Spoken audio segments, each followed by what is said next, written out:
안녕하세요. 오셨어요?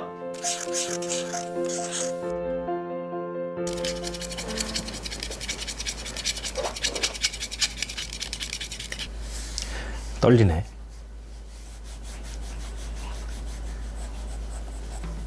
그림왕 양측이라는 필명으로 그림 그리고 있는 양경욱 작가입니다. 저는 이제 집이 다 그림을 하셨고, 어릴 때부터 아버지는 단청, 어머니는 단청 탱화, 외삼촌도 단청을 하셨고, 이모도 그 당시 애니메이터셨어요. 진짜 자연스럽게 하게 된 것 같아요. 제 아버지는 당연히 자기 일을 물려받을 줄 아셨고, 저는 그게 싫었고 서양화를 전공해서 유화를 엄청 그렸었죠.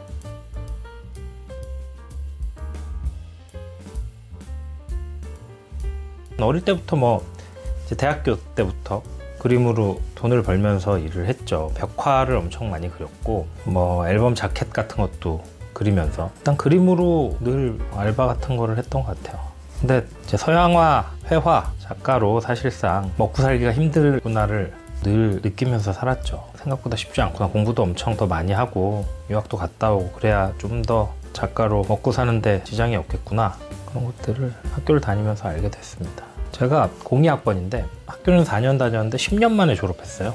학비를 벌고 다시 다니고 벌고 다시 다니고 하면서 돈이 없으면 또 휴학했다가 다시 벌고 다니고 늦게 졸업을 했죠. 그러고 나니까 이제 먹고 살기가 막막해서 이거 서양화를 해서는 먹고 살기 힘들겠다. 그때 당시 제가 작게 인테리어 사업 같은 걸 하고 있었는데 그거를 계속 할까 하다가 그냥 2012년 웹툰이 엄청 유행이었거든요. 지금은 더 유행이지만 맞지?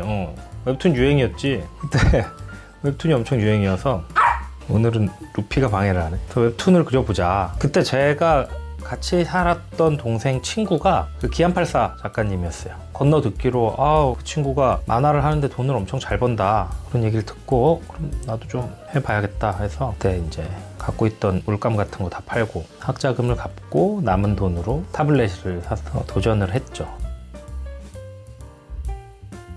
저는 이제 그림 그리는 행위 자체, 무언가를 보고 내 생각대로 그리는 그런 거에 익숙해져 있던 사람인데 스토리텔링이라는 현실에 부딪혀서 장편 만화는 못하겠다.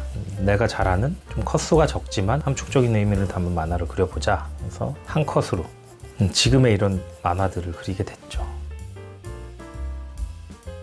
사실 바로 웹툰을 그리지 못하고 몇 개 이렇게 그려보니까 잘 안 되더라고요. 그래서 그냥 컴퓨터로 디지털 드로잉을 좀 해보자 해서 불교 미술로 먼저 데뷔를 했어요. 해외 전시도 다니고 다양하게 활동을 했는데 이제 또 불교 미술이 싫어서 제가 서양화를 했는데 어느 순간 불교 미술 작가로 살고 있는 게 진짜 좀 이상하더라고요. 그래서 다른 이름으로 좀 병맛 같은 걸 그려보자. 약치기 그림.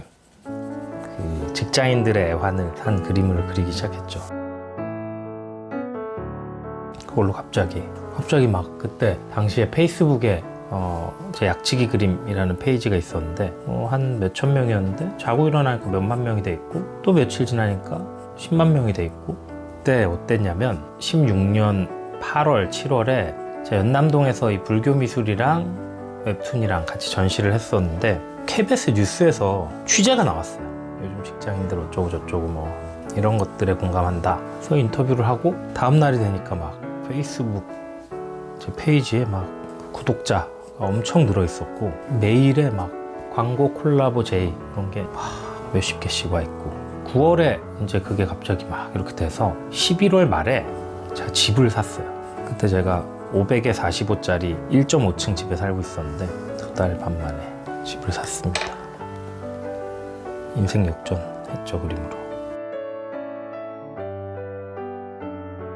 광고를 한 200개 정도 한 것 같고 콜라보를 그때 당시 SSF, 제일모직, NH증권, 그리고 정관장, KT 그때 당시에 한 9개인가를 한 2달 만에 진행한 것 같아요. 그리고 고려당 빵, 제가 편의점에 국진이빵, 포켓몬빵처럼 제 빵이 나왔었어요. 빵이랑 음료수랑 나와서 그 2016년 9월부터 한 12월까지 그 일들이 다 일어났고 그리고 11월에 제 이제 단행본 일하기 싫어증 그 책이 나오면서 이모티콘도 나오고 엄청 즐거웠죠. 그땐 진짜 잠 못 자고 그래도 엄청 즐거웠어요.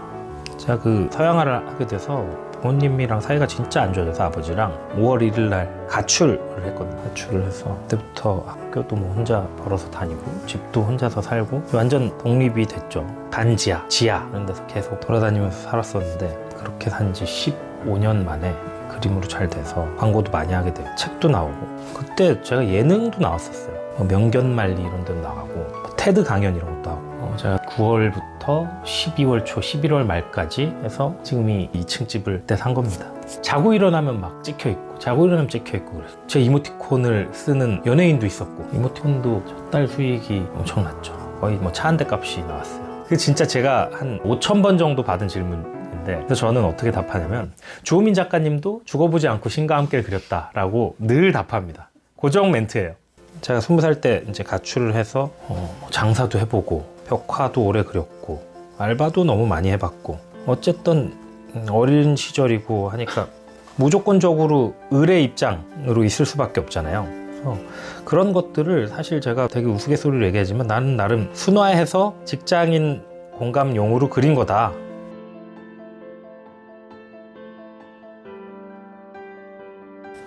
그러게 내가 애환이 많게 살아서 그런가. 아시겠지만 제가 이렇게 차분한 성격이 아니잖아요 원래. 평소 텐션 목소리 한 10초만. 안녕하세요. 오셨어요. 근데 이게 그런 것 같아요. 연필만 잡으면 이게 좀 진지해져. 이게 어쩔 수가 없어. 주변에서 다 유튜브 보고 나서 친한 애들이 그래요. 너 왜 거기서 허세 부리고 있냐고. 이게 이상해. 저도 막 개그맨 친구들도 형 유튜브 그렇게 잔잔하게 하면 안 된다 이러는데 텐션을 막 올리고 하고 싶어도 진짜 재밌는 친구들도 많이 나오고 해서 하려고 그래도 이게 딱 연필 잡고 스케치북 앞에 서면 그게 잘 안 나와요. 그리고 그런 정서로 막 그림을 그리면 왠지 그림이 깨질 것 같고.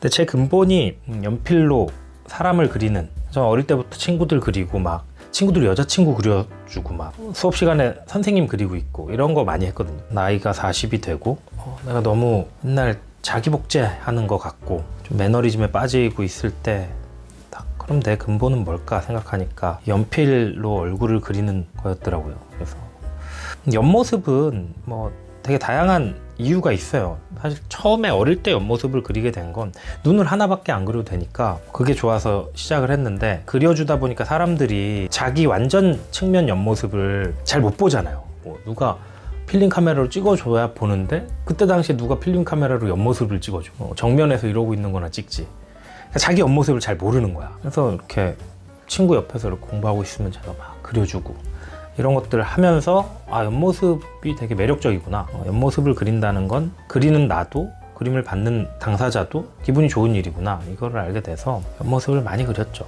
굳이 의미 부여를 하자면 옆모습이야말로 내 옆에 있는 사람이 보는 내 진짜 모습이 아닌가 생각이 들더라고요. 많이 그리면서 깨달은 거죠.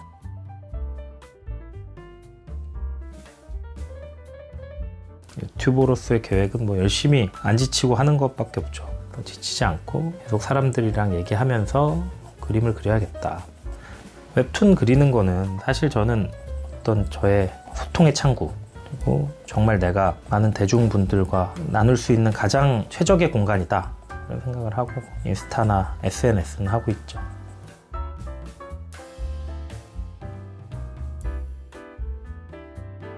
그래서 저는 좀 다양한 직업군들을 이야기를 나누면서 저도 이제 궁금한 것들도 많고 그래서 그런 채널로 그렇게 그림을 그리면서 나가야겠다라고 생각을 했지만 초반에는 어쨌든 저도 이 채널을 좀 잘 됐으면 좋겠고 하니까 그래도 사람들이 좀 알고 소위 좀 이슈가 되고 그런 지인들 위주로 부르게 됐죠.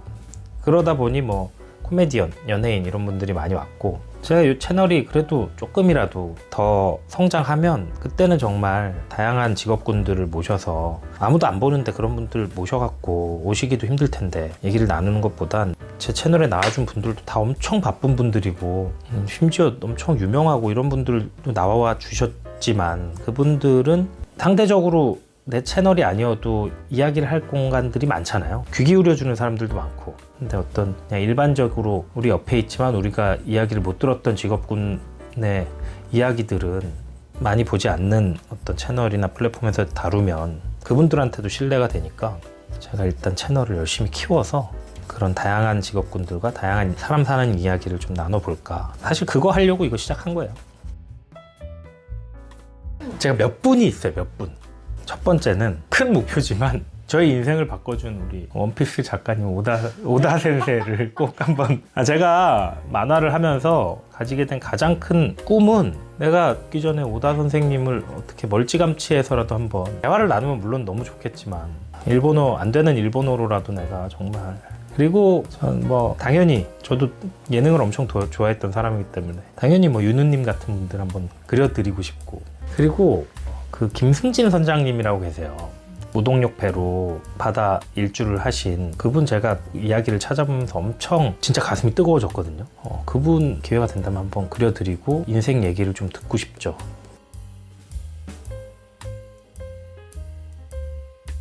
근본이죠. 근본이고 내 힐링이고 그리고 내가 받은 이 힐링을 누군가한테 나오신 분들 보시는 분들한테 좀 전달이 됐으면 좋겠다. 나는 여기서 그런 정보를 줄 수는 없지만 어느 편안함 같은 거를 좀 줬으면 좋겠다.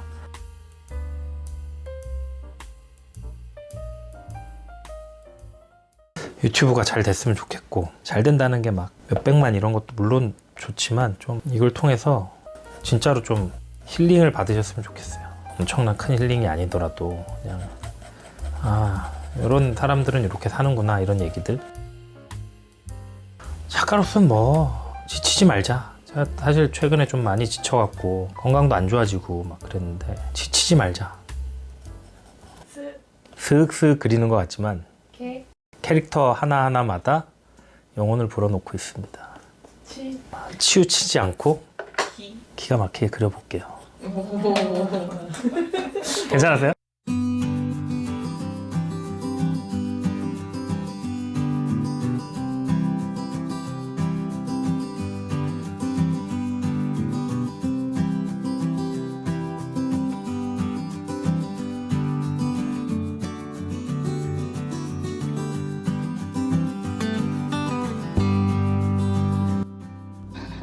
더 잘 그려보자. 악수를 할 수는 없고. 루피.